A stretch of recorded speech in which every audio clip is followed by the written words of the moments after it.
မင်္ဂလာပါ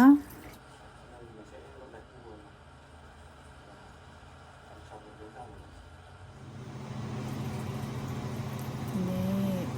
အိမ်မှာနေ့လက်စားဟိုညနေစားရောပေါ့နော်ခါရီလေးတော့ကောမိသားစုဝင်ကောင်းတော့ကောဝတ်တာတုံးထတာနဲ့ကော်ပီ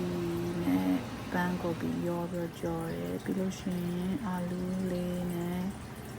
ဦးနီနဲ့မွန်ကြီးနဲ့ဟင်းချက်ထားတယ်